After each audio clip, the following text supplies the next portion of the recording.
and welcome to the very first episode of our new podcast, Quix. Whether you're pursuing STEM, interested in robotics, or just curious to learn more, you're in the right spot.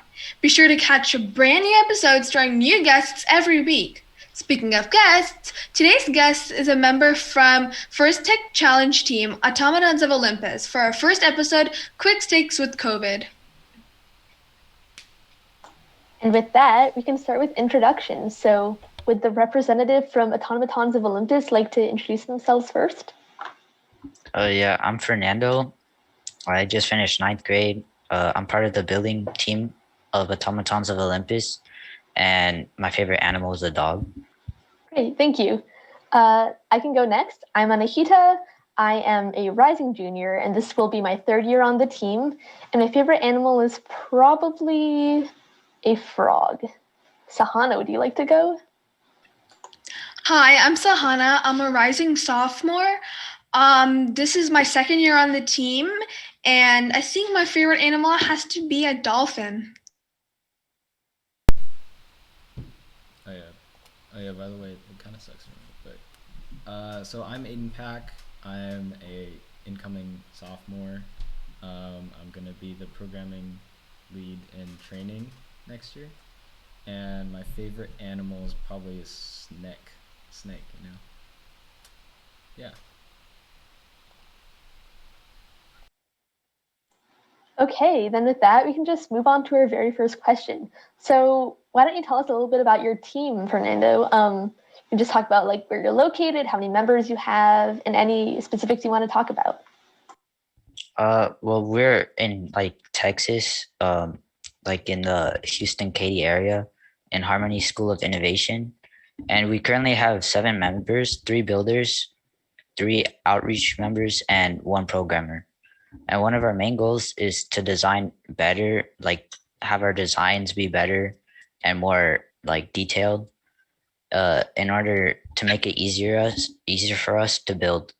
And the roles of our mentors, your team, was to help us with our technical problems. And later in our season, you guys helped us like a lot. Yeah, so for some more context for that, our team, since I guess you've just been doing like FTC for longer, we've been helping Fernando's team with like programming for quite a while. So yeah, as you just said, thank you for that introduction to your team. I guess you can move on to like talking about our team. Sahana and Aiden. Sahana or Aiden, would you like to talk about that?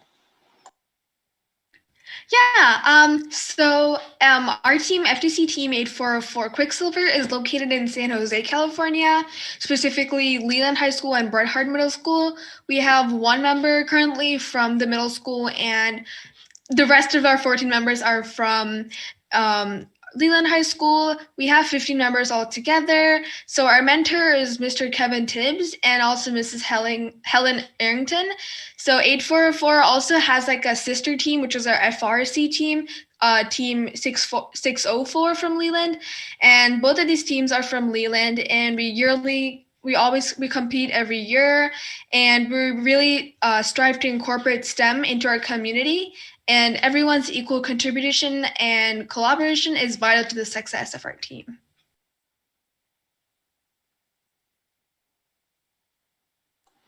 Thank you, Sahana.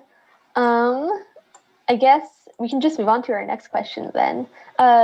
Since this podcast is going to be more about like COVID and our reactions to when it first hit and how it affected our lives and our robotics teams, which are all part of our lives, like what was your team and you specifically thinking about when COVID first like hit or like entered our lives? Uh, well, I was worried that I would have to wait until next year to join the robotics team, because this is my first year, or last year, or at least this season or something. But uh, I was told that they were worried about adjusting me and other new members to like the FTC environment, and like like CADing, learning how to CAD, and learning like the how to build and how to solve specific problems. Yeah, I know I think I'm the oldest like member in this Zoom call. So Aiden and Sahana are both first year members, and as you just said, you're also a first year member. So none of you have actually been to like an in-person tournament, right? That is very unfortunate because in-person tournaments are extremely fun, and I highly recommend, I guess. Are all of you excited for like in-person tournaments next year, or if that even happens? Hopefully, it does.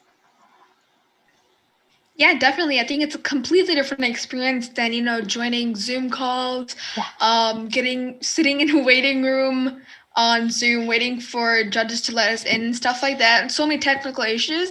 I think definitely having the competition in person reduces all of those and really gives you a new experience.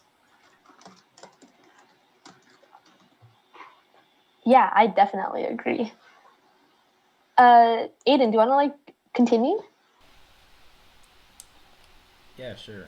Um, I guess with the competition stuff that we've been doing now and having it being there, being able to interact with the teams a lot more, I think that's something that we've been missing. Um, yeah, I think without the Twitch element, I think it would be a lot more fun, without managing stream and everything. So I'm looking forward to the different experience, and I'm sure it'll be fun. So yeah.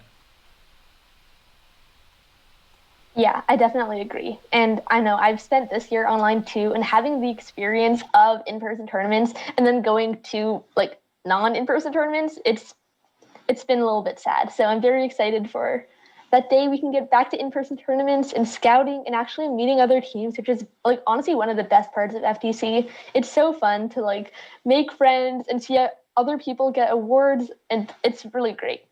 Um, yeah, so like continuing on the COVID theme, I guess you can ask about like how has COVID guidelines been in Texas, where you guys are from, and how has it like affected your school and like how your robotics teams functions?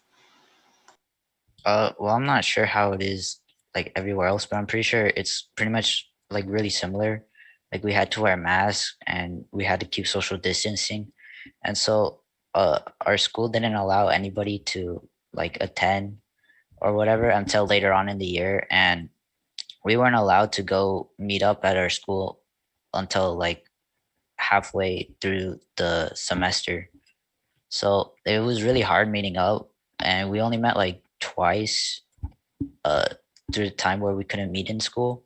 But when we finally could meet in school, it was a lot easier to like organize things. Yeah, that's kind of the same situation with us. Our school, it was completely online for the first semester. And then about halfway through semester two, like 10% of the student body went back. So it was basically still only online. And we actually raided one of our older team members, Tom's house, for like the entire year.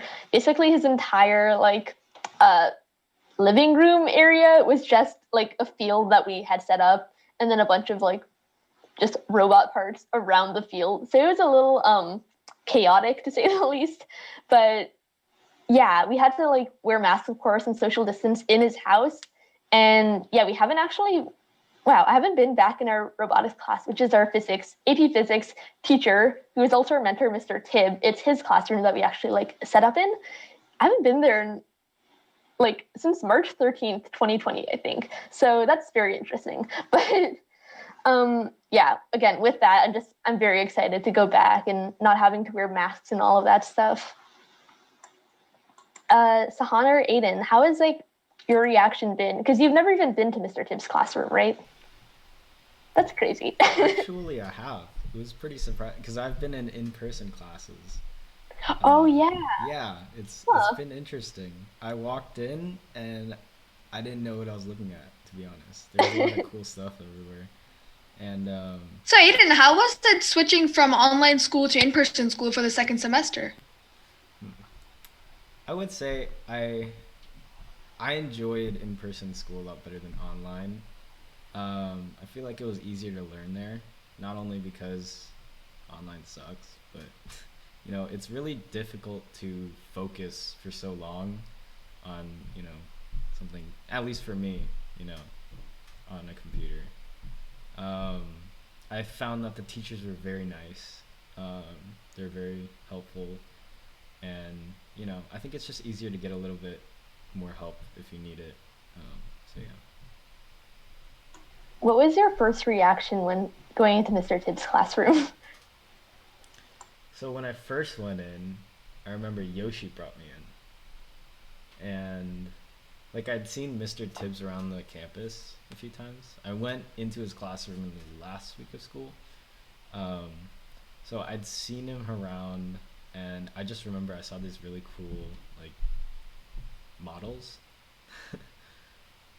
I can't remember exactly what it was about, but it was pretty. It was very different from any normal classroom that I've been in. So yeah. His class is very interesting. I've spent many hours in it, and I've enjoyed all of them. Yeah. So, Fernando, like speaking about your, like you, when did you go back to school? Did you say it was second semester? I think it was like in the middle of the first semester. I think they allowed Ooh. people to go back, but I didn't go back. I continued like learning from home on online classes and stuff. But I've known some people who went back, and it wasn't like they were in a like classroom like it was before. Like they were still going onto online classes, but they were being like I guess babysitted at our school. Oh, I see. Interesting. Wait, so have you like gone back to school yet, or I mean, not yet. The year is over, but Well, not for school, more for oh, robotics I to see. meet up. Cool. Yeah, it's building a robot virtually is pretty much impossible. So it's kind of inevitable to have some in-person contact.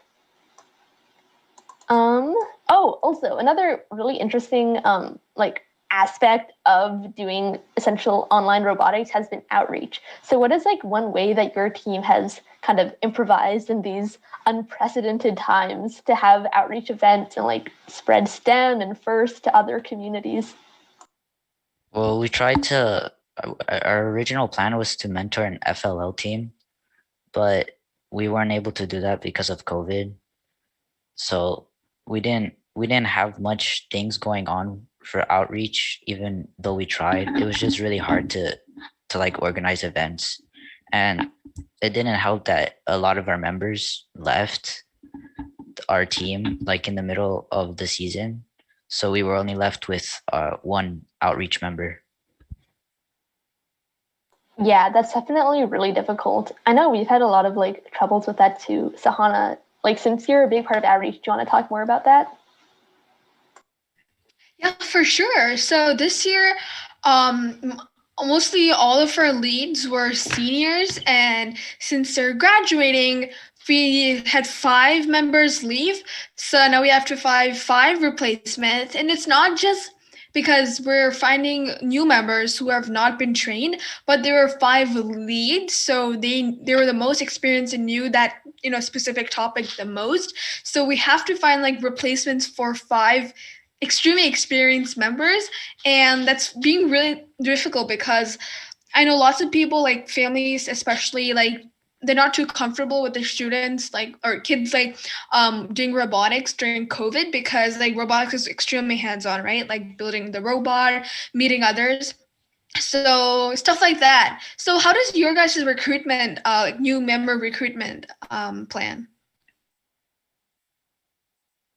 Well, we try to find we try to figure out students that we think will be like okay for certain areas of our team, but we've been struggling to find people willing to join uh because there's a lot of people who are not interested and just don't want to spend the time and the work to help us or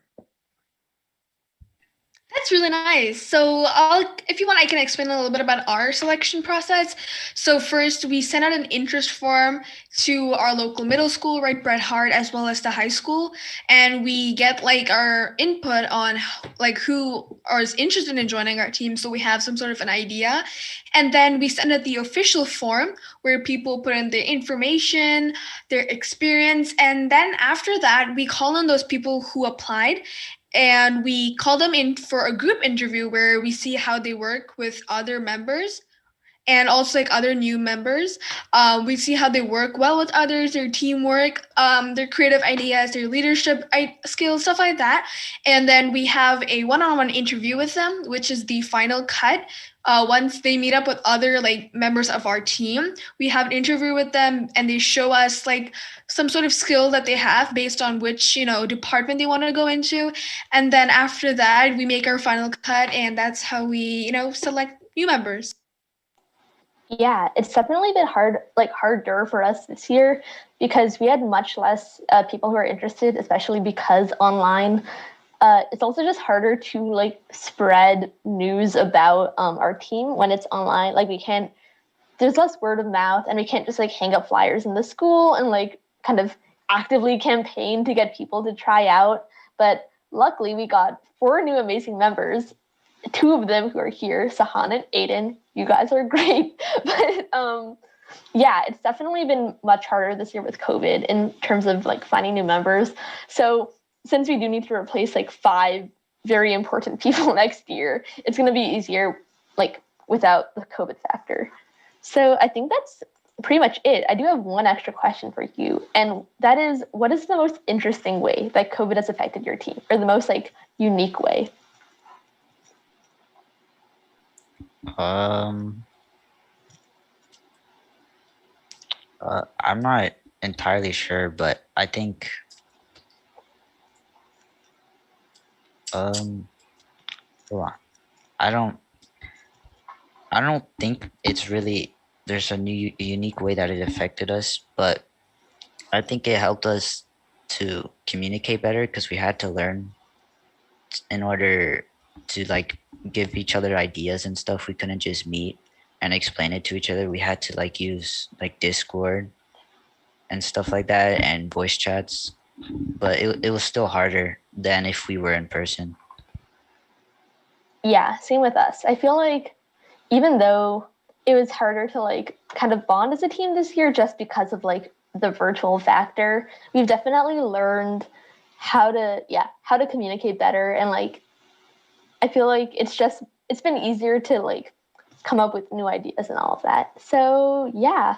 Sahana, would you like to do the conclusion? Yeah, sure. So that's all the time we have for today. And I want to thank Fernando and the Automatons of Olympus for joining us today for our debut episode. So catch us next week for a brand new exclusive episode featuring a very special guest.